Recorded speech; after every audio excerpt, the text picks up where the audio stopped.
that was the Romans' management style 2,000 years ago. And my question to you is, has anything changed? Well, has it? No, I'm still reading to go around and see.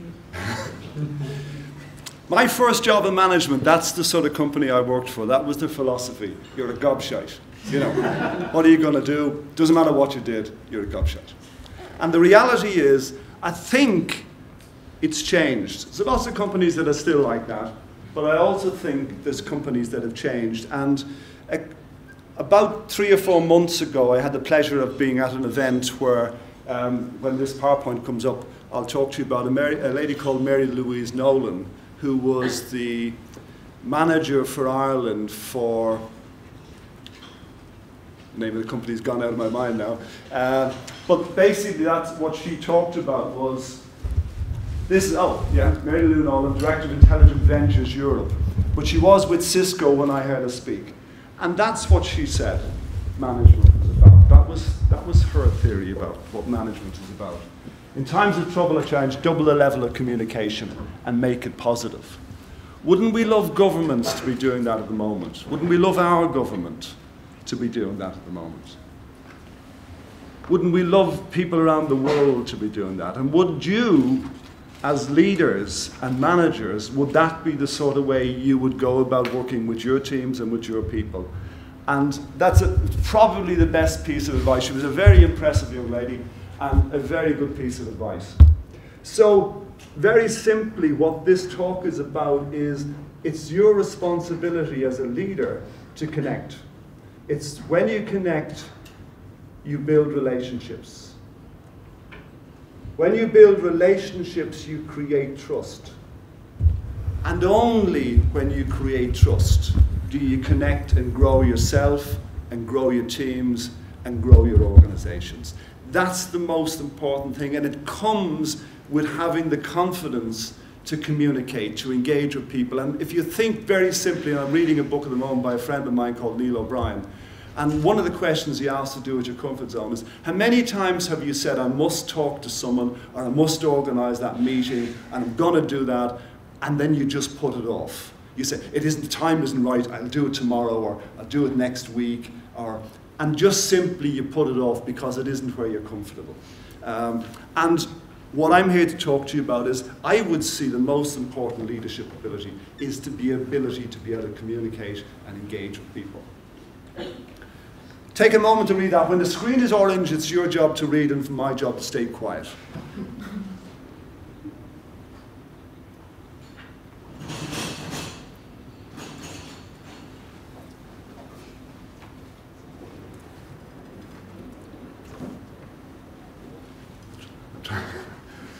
So, I'll move on. So, as I would see it, and the company that I've started, or founded some years ago would see it, is what I would want you to do is stop having lectures. I regularly say to people in universities, lecturers in universities, why would you want to call yourself a lecturer? Who wants to be lectured to? Do you want to be lectured to? I certainly don't. The reason churches are empty is no one wants to be sermonized to anymore.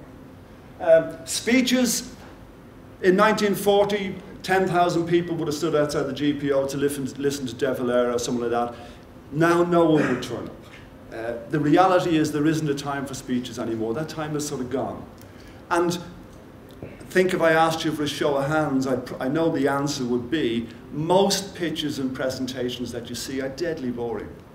They're uninteresting. When I go to a social event and someone says, what do you do? And I say, I teach people to sort of communication, to engage in conversation, to pitch and present. They say, is there a business in that? And I say, well, when was the last time you were at an event and there was a really good speaker? And they go, oh yeah, there's a business in that. So that's my business, and that's what I'm here to talk to you about. So simply what I would suggest you do is you stop all of those things, and what you start doing is having conversations. If you have a conversation, whether it's 1, 5, 50, or 500 people, people will listen to you, people will engage with you, people will connect with you. Also, the other thing that's very interesting is making a pitch or making a presentation sounds like a scary thing to do. Having a conversation is something that we do all the time. It's no bother. We can have a conversation. So that's my suggestion to you. Just change your thinking. Come and have conversations with people. Interestingly, I've got a friend of mine who I mentioned earlier, Neil O'Brien. He's got a very good book out called Time to Fly. It's just been published and I highly recommend it. But Neil is a sports psychologist, and what Neil talks about is regularly he talks about, when he's talking about sports psychology, he talks about the basics. And he said if you listen to Paul O'Connell, when he's talking about the Irish team or talking about the Munster team, he'll regularly say we didn't get the basics right. The scrum collapsed too often, our line-out wasn't right. Pádraig Harrington often thinks he's too honest for his own good in lots of cases, but he's always very honest. I didn't do this right, I didn't do that wrong, I need to go back and practice the basics, I need to work on my swing. And that's what sports people are always trying to do. And what Neil says is we think then as people who are amateur sports participants, we think the professionals have a higher basics and a super basics, and in reality there isn't. It's the same basics for whether you're amateur or professional. It's the same basics. And the message I would want to give you in terms of communicating, it's exactly the same. There's a basics for communicating and engaging with people, and it's very simple. In the first 20 seconds, you've got to get people's attention. I'd like to think I did it with the video of Ben-Hur, and I should pay tribute to Ben-Hur.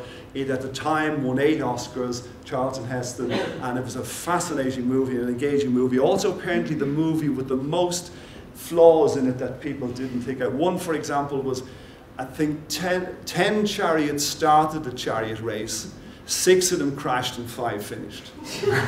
There's another one where a guy is wearing a watch in it. But there's the whole sort of thing to that. But it's an amazing movie. But the point is, I used it to get your attention, to stop you thinking about. It's very interesting. I attended an event a couple of weeks ago.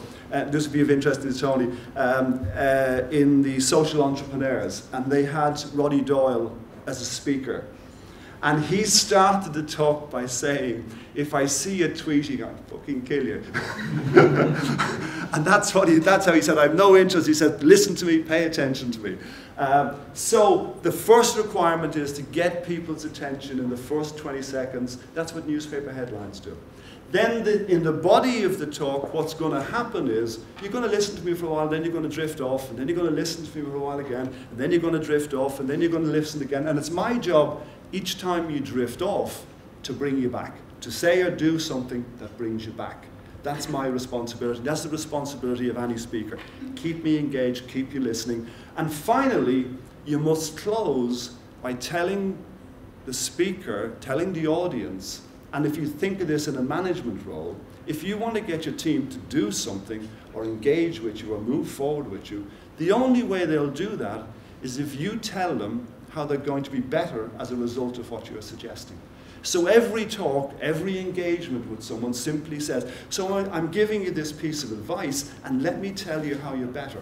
What most of us are focused on is what we want as leaders, as managers, as parents, to get children to tidy the room, and a lot of you are too young to have children, but we're always focused on what we want.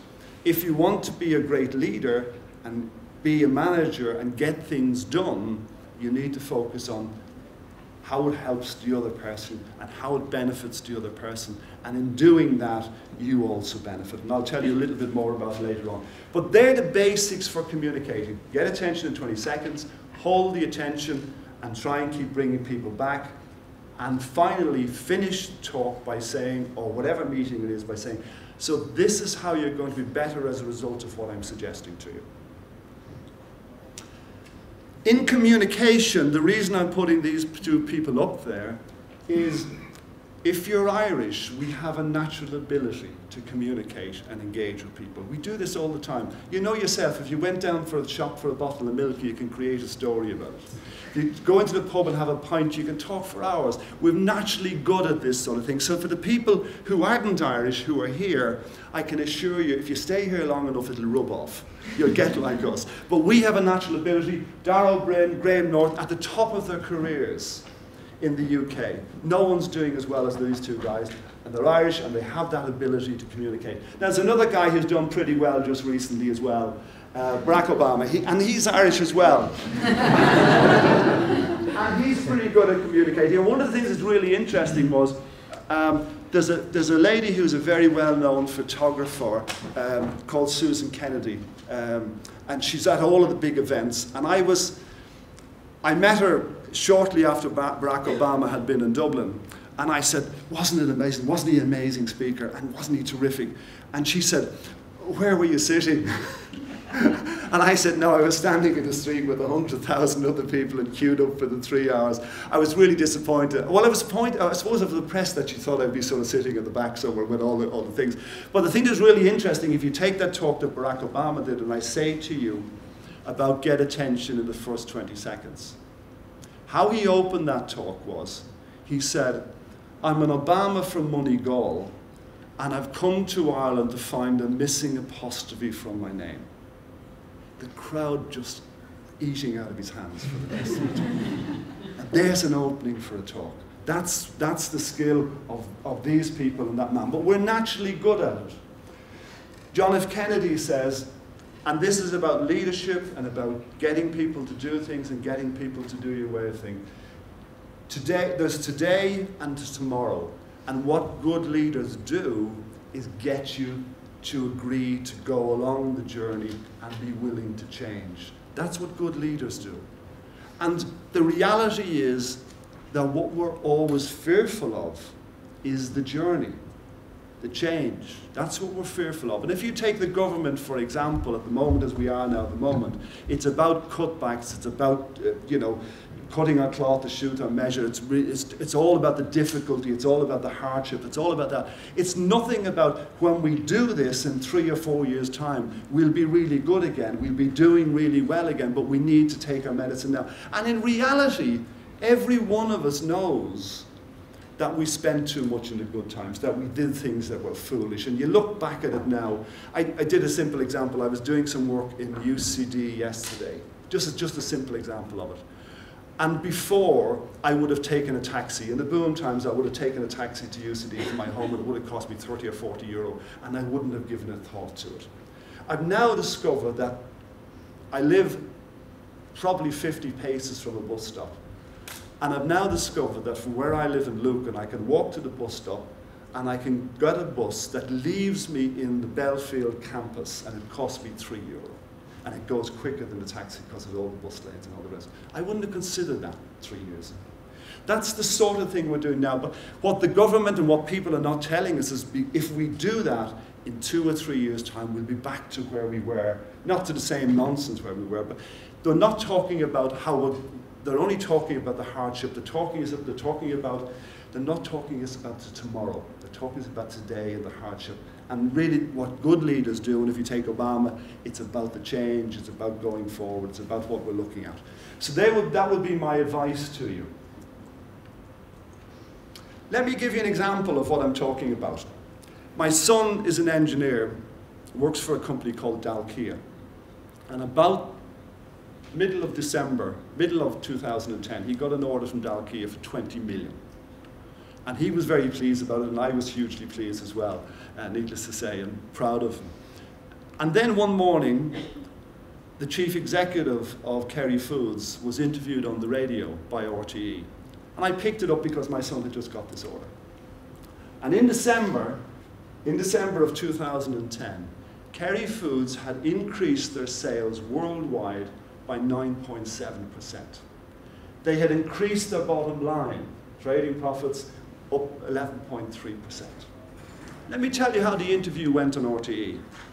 The interview went on RTE, that's what Stan McCarthy was talking about.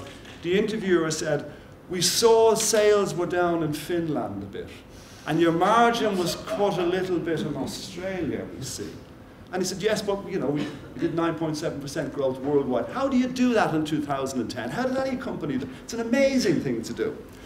So then the interviewer went on saying, how many people do you employ in Ireland? And Stan said, we employ about 5,000 people, which is a big number, I would have thought. And then the interviewer said, are those jobs secure? And he said, well, we've just finished a great year, and they're as secure as any jobs can be in this climate. So the final thing the RTE interviewer said was, so the 5,000 jobs aren't secure. That's how the interview ended. And that's what we're listening to day in, day out on the radio. That's from December 2010. The other morning it was Ryanair who've grown their sales by 10 or 12%, and the interviewer said, but you have 80 airplanes sitting on the ground and you're not flying as many passengers as you were. They're always looking for what's wrong. They're not looking for what's right. And that's what's wrong with us at the moment. And my advice to you, and what leaders need to be doing, is looking for what's right, looking for the good and encouraging the good. Read that.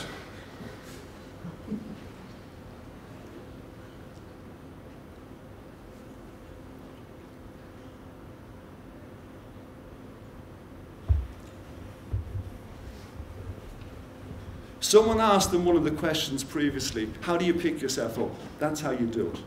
That's how you do it. And the thing that's fascinating about Ireland is, these are the people who haven't let us down. The people who haven't let us down are our creative people, our artistic people, our actors, our musicians, our writers, our poets. They haven't let us down. They didn't do anything silly. They're still going out and showing that we're the best in the world and we're brilliant and we're terrific and we're marvellous.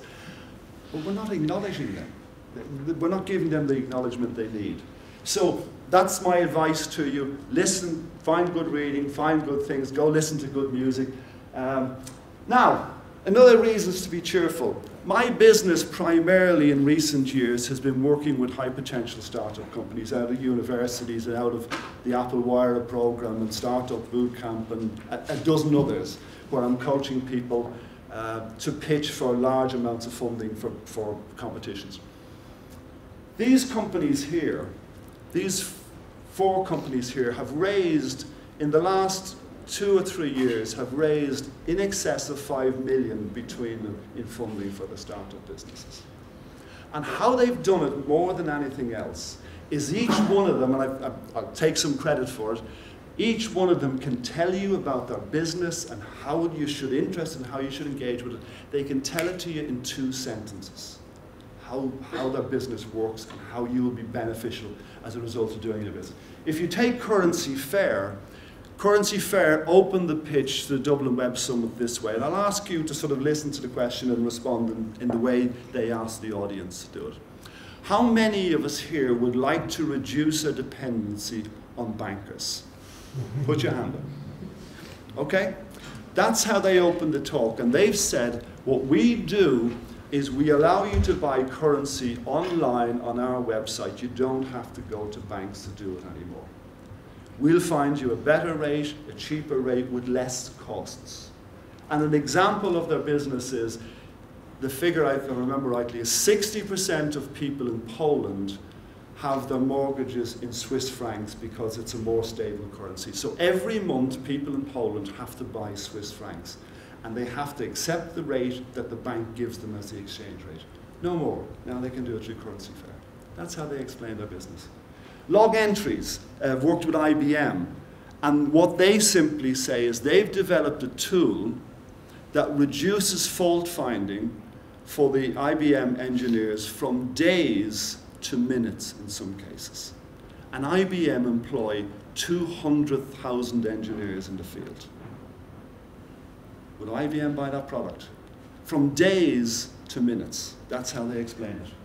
DataHug minds your emails and tells you who you know and where you know and how you can connect with people. A simple example, a legal firm is sending a representative to New York to meet a big client, but they also have offices all over the world. So he sends out an email to all the other offices saying, do you know anyone in this office? And needless to say, no one replies.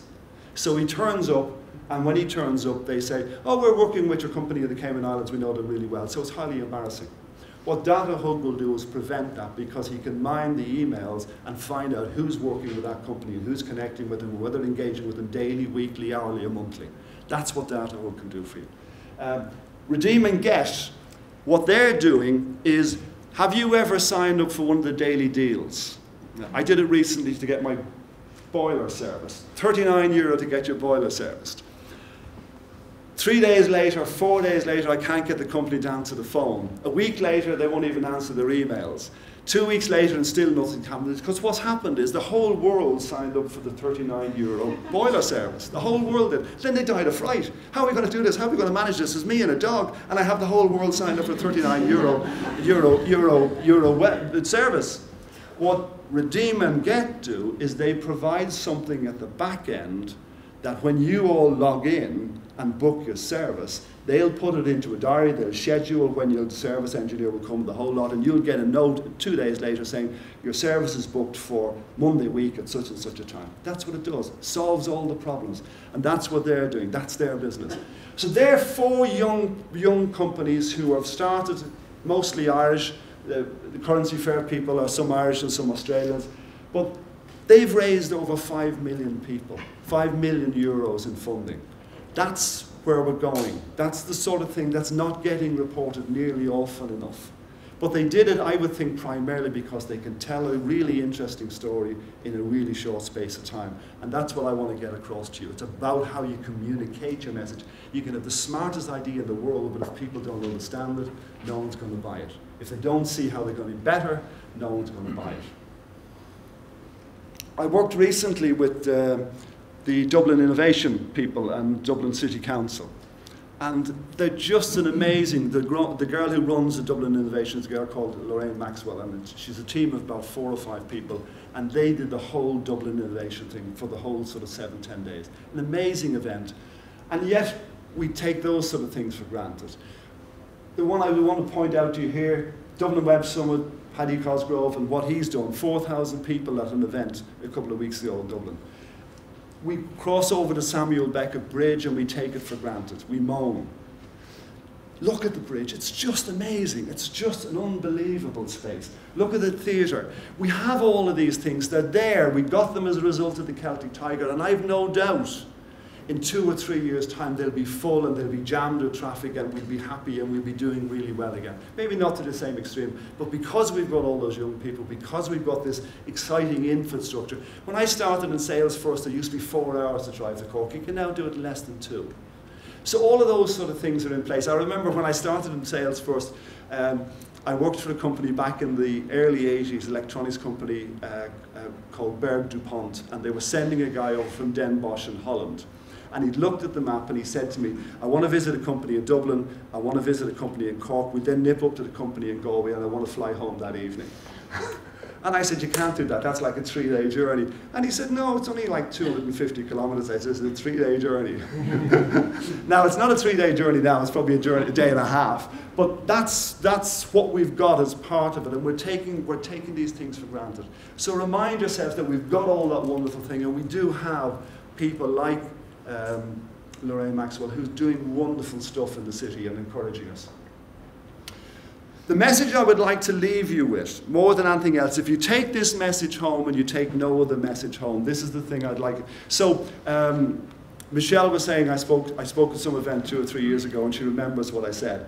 And I'm really pleased about that. So if you remember this in 2 or 3 years' time, what you will be is better leaders, and you'll be successful in whatever you do if you simply just remember this slide and nothing else. And this slide simply says, and as a leader or as a salesperson or as someone who wants to sell people, and it may not be a product, it may simply be an idea or a vision that you have. If you want to do that, the simple analogy I would like to do is it's like fishing. You want to go out and catch something, you want to hook something, you want to pull it in, you want to attract it. Isn't that what you want to do as leaders, potential leaders? Would you do that by putting a hook in the water without bait on it?